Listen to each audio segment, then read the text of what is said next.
me introduce, without any further ado, your 16-time world champion, Mr. Ric Flair.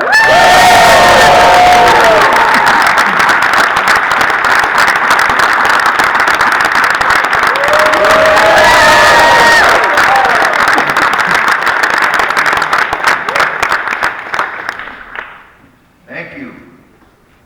How you doing? Now they all went up to the hammer with How's your con been so far? Oh, great, awesome. Beautiful Pensacola, very nice people to work with, very personal, and great. Fantastic, fantastic. So do you have any questions so far? All right, gentlemen over there, go ahead. Hey Rick, I'm Grant. I was wondering, why do you think no one has succeeded in creating a truly rival promotion to the WWE since the fall of WCW? Because they can't afford to. You have no idea what it would cost to start up a promotion to compete with the WWE. Close to $1 billion. Wow. Rupert Murdoch is the only guy that could possibly do it, and he's not interested. Wow. Any other questions? The company's so big now. Do you think that the way independent wrestling has been now, is that something that's become not a replacement, but a new version of the territory system, where people are cutting their teeth in different independent promotions? And Yeah, then it's very similar because there are so many people that have limited but have had TV exposure with WWE that aren't on the roster anymore, so they're able to work, and the independent promotions that are run right are doing very well. So you have a question over there? Yes, Rick. Which induction meant the more to you on a personal level? The one where you were inducted by yourself, or with the Four Horsemen? By myself, without a doubt. It was huge, huge honor. It was great with the Horsemen too, but once you've had that moment at the level I had that one, I just was happy for those guys and happy to be part of it. But the deal in Orlando was huge for me. Yeah. Are there people who you feel who've not yet been inducted into the Hall of Fame who you think should be, or if you were given the choice of who to put in next, who would you select? Well, I most certainly would put my friend that passed away yesterday, Ivan Koloff. Ivan was great. A lot of people here don't have to remember how good he was, but I think Ray Stevens should go in. I think Walt McDaniels should go in with guys that are gone now. Off the current roster are guys that are retired now. I mean, you know, there's going to be a whole stack of big-time guys going in soon. I mean, the Taker will go in sooner or later, and Hunter, and I mean, it's just hard. You know, sometimes you think they raise the bar so high, and then sometimes you think they brought it down. It's a difficult selection process, but I'm really, really happy this year that my good friend Kurt Angle is going in, and I'm really happy too that the Rock and Roll Express, who I never even worked with WWE, are going in, because they were great, great guys and great wrestlers. Do you see WWE with things like that finally expanding past just sort of the tape libraries they've acquired? So over time, they've started to recognize more and more work outside of people who have worked with them exclusive. Do you think that's going to continue to expand? Well, I think Vince and Hunter, who studies the business like very few people, the past, the history of it and all that, they're aware of it. They just have only so many positions they can do each year, you know, and a lot of the great wrestlers of yesteryear, the people aren't familiar with. It's hard to overlook people that are more current, so I totally understand that. But you know, just to look around the number of people that done so much for our business, and you know, will never be inducted because it just wasn't their time, or a time has passed away. But they do a good job, and it's a tough job to pick, you know, the right ones every year. But you always have to have someone on the roster that's going to help sell tickets to the event. I mean, and I think Kurt is a major part of it. Well, it sells out anyway because people have come to recognize and respect the event so much. But once again, I'm so happy that Kurt at the WWE men fences, so that's good. Yeah, absolutely. Gentleman over here on the left. Yes, good morning, Rick. Quick question for you, going back a little bit with my history in wrestling. Can you reminisce maybe a little bit about your times with World Class Championship when you toured there a little bit and wrestled with the Von Erichs? Any good times, any bad times that you specifically recall, specifically to that promotion and with those individuals? Well, I never had a bad time in Texas, I'll tell you that. I had a lot of respect and a lot of fun, made a lot of money wrestling down there, and I loved all the kids. I felt bad, in my take on it is that, the dad knew, but he was in denial. Does that make sense? Fritz had to know what was going on, but he was in denial, and, sometimes you want to look past that and say, well, it's just a period, it's going to go away, it's short-lived, he's going to just experiment, and then I found out on a personal level that once they're on it, it's very hard to get off it. So, they're just great kids, great people to work with, a lot of fun. But at the end of the day, they couldn't get a hold of it, and that's four of them. So it's very sad. Yeah, don't forget to line up, guys. I know you have questions. Do not be shy. I want to talk to you for a second about your daughter, if that's okay. Who I think is a phenomenal performer and clearly a natural. Just to see, in the time I've watched her for the past few years come up through NXT into WWE, that she is one of the best superstars on the entire roster.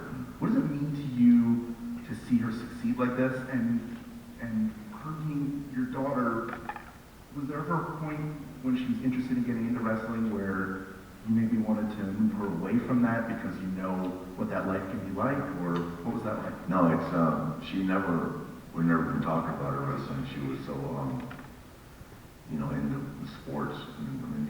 She obviously acknowledged wrestling and came to shows where I was at and watched me a little bit, but she wasn't enamored with wrestling itself. And it's funny how she happened just to go with me to Miami for the Hall of Fame induction of the Four Horsemen, and I took her and her brother, just the three of us went, and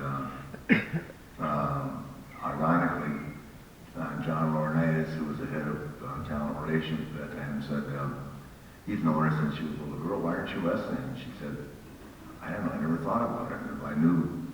She looked at me, and about 15 minutes later, she came over and said, do you think I could do this? I said, yeah. It's just, 4 years ago now, guys. 4.5 years. I said, I'm not sure why you want to, but if you want to give it, go ahead. And I knew she'd be good at it. It took her about a year and a half. To find a level of comfort, because it's different than the pressure of being my daughter and all that bullshit, which is just the nature of the beast. But when she got in that main roster and she found her groove, I'm not saying it because my daughter, I think she's the best athlete in the company, period. And I think she's right there with Randy Orton in terms of skills all around. It'd either be her, Seth, or Randy Orton. She's that good. Yeah, she actually reminds me of Kurt Angle in his first year in the company, where he came in sort of out of nowhere, and by the end of the year, great talker, great working in the ring, great telling stories. So she has the same athletic ability, if not more than Kurt. I mean, she can do so many things that separate her from the other girls. And she's, fortunate enough to look like her mother. You guys talk shop a lot? Is there a lot of... Who, me and her? Yeah, but she comes with ideas? She thinks she knows more about the business. we don't do well together. She tries to tell me what's up. I don't think so. I got 2 Hall of Fame rings. They're not there yet, baby. So it's a typical father-daughter relationship. Typical. That's it. Yeah. And when we travel together, believe me, the word familiarity breeds contempt was right there every day. I refuse to ride with her. I got my own car. Young lady over here on the left. Hi Rick, how are you? How are you? I'm excited. I grew up watching wrestling, WCW, all of the Thank you. all of it. And throughout my childhood watching wrestling, everyone would say, oh, wrestling's fake, but so phenomenal athletes are in wrestling, and if you look back at all the people, all the injuries, you know, what would you say to people who? I would say, come on, get in the ring for a half hour with one of us. We'll show you what fake is. Let me see, 6 people with broken necks in the last 5 years? I don't think so. I mean, and you know, a couple guys paralyzed from the neck down for life in the last 20 years. So I'm not sympathetic towards that comment at all. Wrestling is choreographed. There's a game plan, but it's far from fake. And I mean, anybody that thinks it is, just get in that ring one time. Ouch. Yeah, and it's hard to take time off. I mean, and the way we used to think of time off was a wrestler's worst enemy. It's hard to get your body back in shape and take that pounding. If you haven't done it for a while. And I assume it's one of those things where you have to keep working because you're paying for your health insurance, you're working as an independent contractor basically, so you're taking on an extremely dangerous physical job that is painful that you have to continue to do. So with the said, you can. Well, the good thing with the company is pretty good about this. If they get hurt on a job, the company pays for everything. That's great. But at the same time, the company isn't afraid to ask you to go out and do something. Like the thing with Vince. Vince McMahon would never ask anybody to do anything that he wouldn't do something. Simple as that. So that's who he is. The young lady on the left. Good morning.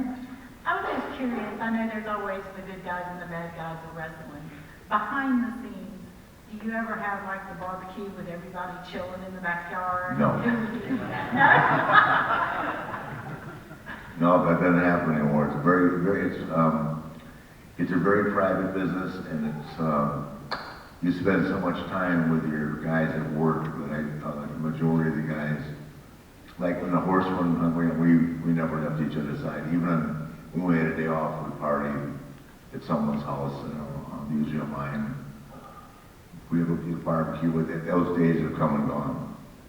Now when guys have time off, the last thing they want to do is hang around their friends. They want to go home to their family and the peace of mind because the days are so long now. I mean, it's insanity. But it's very rewarding financially. So. Yeah. Hey, Nature Boy, my heart's just beating right now. It's a pleasure to see you today. Did I know you in the 80s down here? I grew up watching Ron Fuller, Southeastern Championship Wrestling out of Oakmount Family. Anybody else did?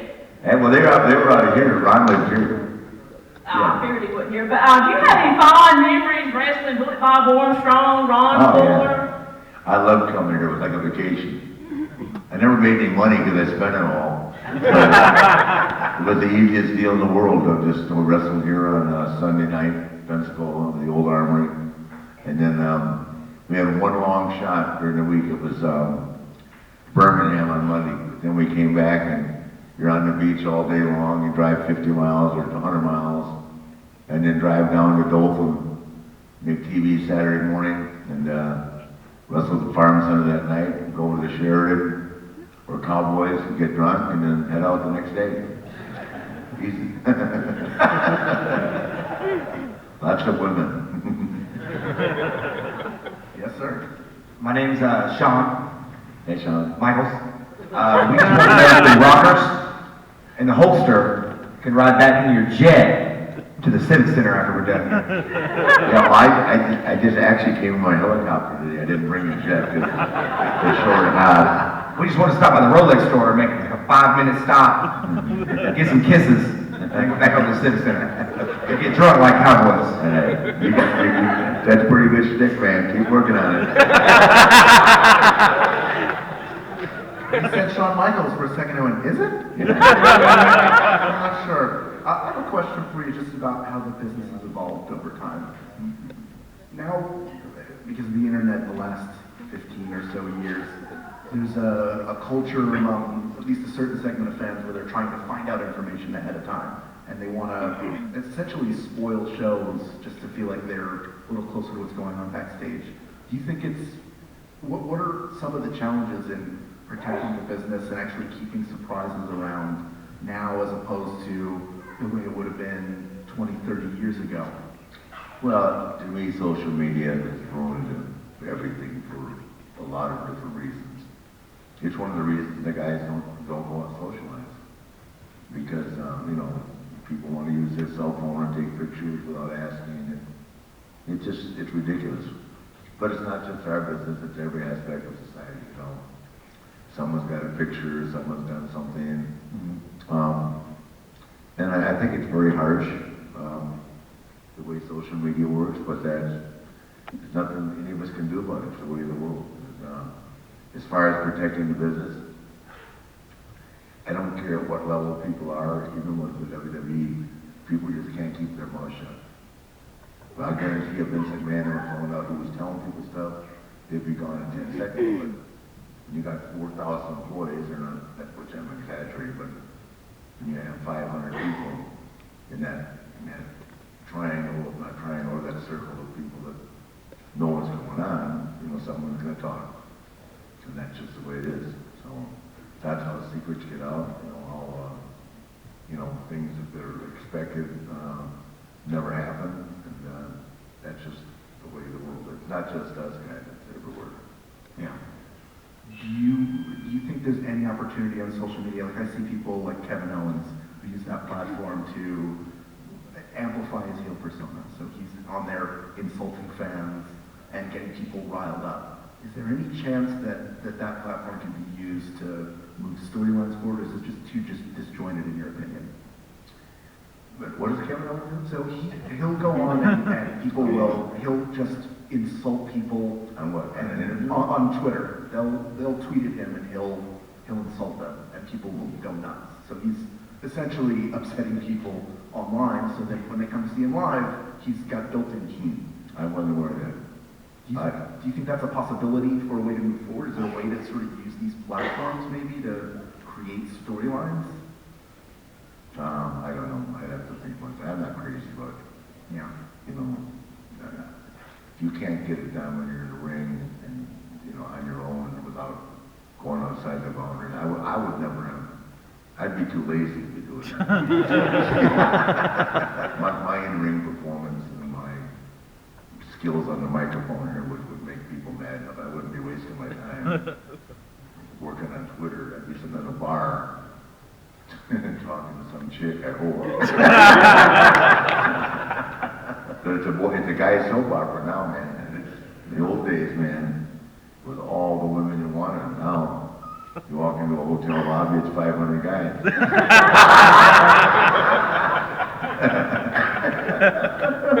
Well, here's one more guy over here on the right. Just wondered if you had any good stories about all the tours of Japan you did, working with this guy. I've had 1,000 of them, but I'm not telling one of them. I've been there 73 times, you tell me. Captain I America. think I got married over there twice in the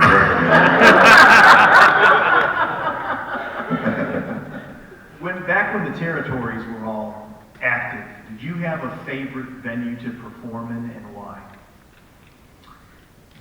A favorite venue in every territory, maybe? Just one.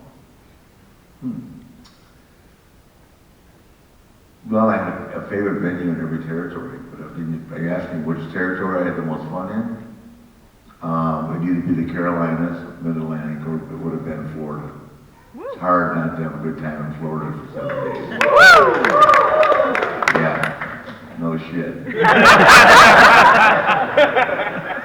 West Palm Monday, Tampa Tuesday, Wednesday Miami, Thursday Jacksonville, Friday Sarasota, Saturday St. Pete, Sunday Orlando. Boom, boom, boom. Sir, over here on the right.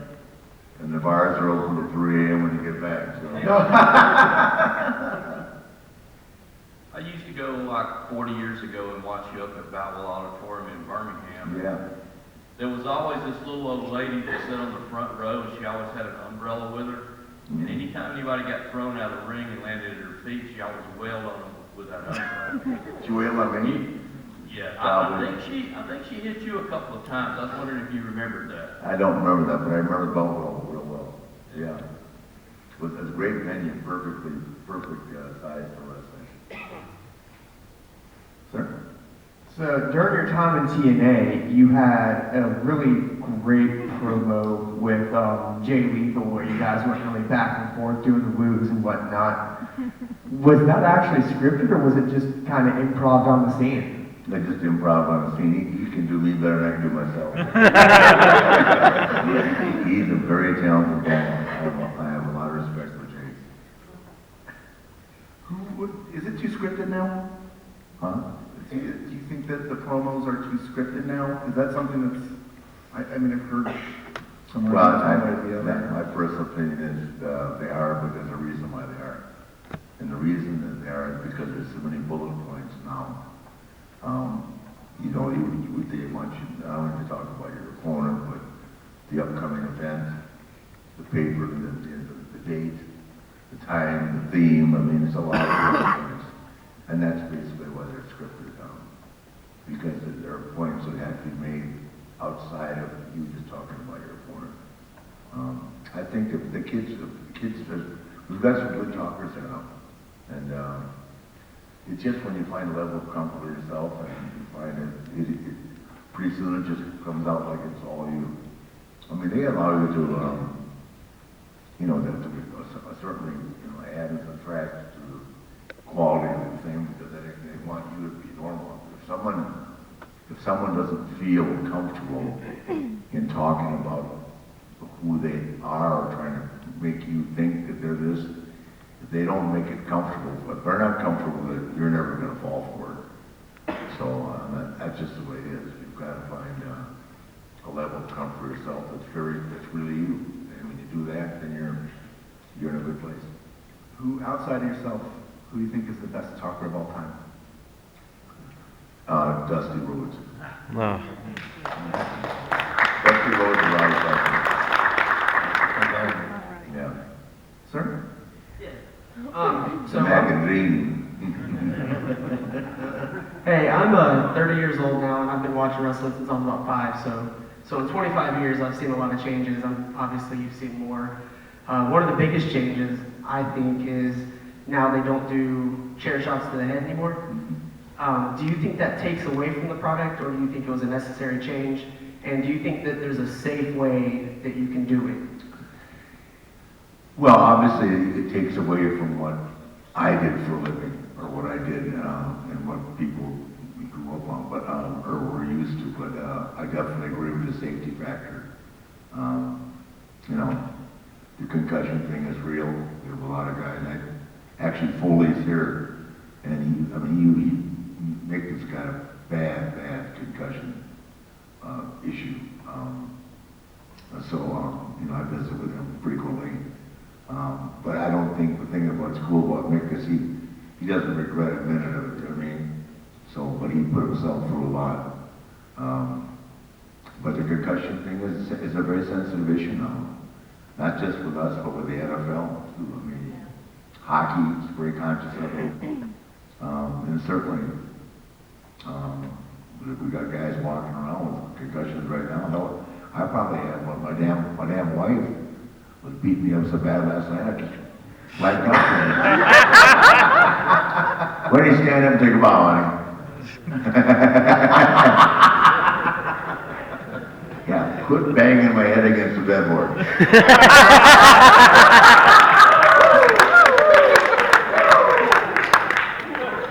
Yeah, she's rough, man. 25 real push-ups. We got time for one more. If there's one more question, I have one. Okay. All right.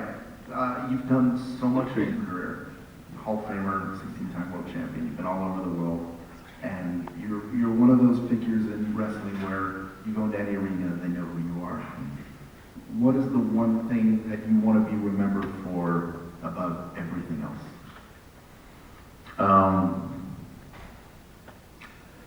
Well, I think that I'll be remembered for those that know my career, for whether there was 10 people, 100, 200, 20,000, or 100,000.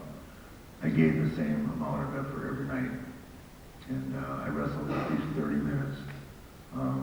That felt like the people, you know, you didn't just, there was 200 people, they paid to see it. So, you know, you got to take pride in the moment, take pride in who you are. And I've wrestled in front of a lot of crowds of 200 people. And you just have to create a level of excitement that those 200 people paid to see.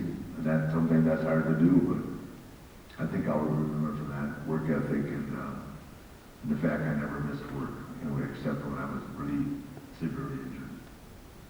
But your name's on the marquee, you gotta go because people have paid to see it, you know. It's kind of like now because I'm an NBA guy. If I was a fan and people do it, you bought tickets for LeBron James to come to town with the Cavaliers and they wrestle LeBron, man, I'd be like, goddamn mind.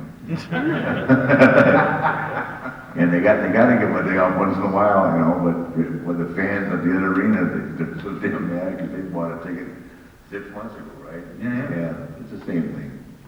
All right, we have 2 more questions, then I have to get Mr. Flair out of here. He has a photo op at 11:30, but if you didn't get a chance to ask your question here, come see him. He's on the 2nd floor of the Bay Center in the East Room. Yeah, and be there. and bring $80, no credit cards. Guys, bring cash, okay? Come on. Look, this guy's gonna be carrying a credit card machine. Inscriptions are more. All right, we'll go left and right very quickly. All right, you want to go last. You put a lot of pressure on yourself. Go ahead, sir. All right, out of your storied career, I know you've been doing this for 40, 50 years for a long time, and all the people that you've worked with, who did you enjoy working with the most? Like, who did you, in the ring, who did Ricky Steamboat. Yeah. Magic the ring. Wow! You were doing that at 8 o'clock. All right, this is it, all the pressure. Welcome back to Things Cold, but if you could do one more match, who would it be with and why? Well, you know the only guy I've never wrestled? Well, besides for like the new guys, the Shield, those guys, I've never wrestled John Cena. Oh. Isn't that funny? But that won't happen. I could do it, they won't let me. I'd have to wear some kind of a bodysuit so I didn't offend anybody, but physically I could do it. All right, well, I just don't look like I used to, girl, sorry. ladies and gentlemen, please, big round of applause. You guys.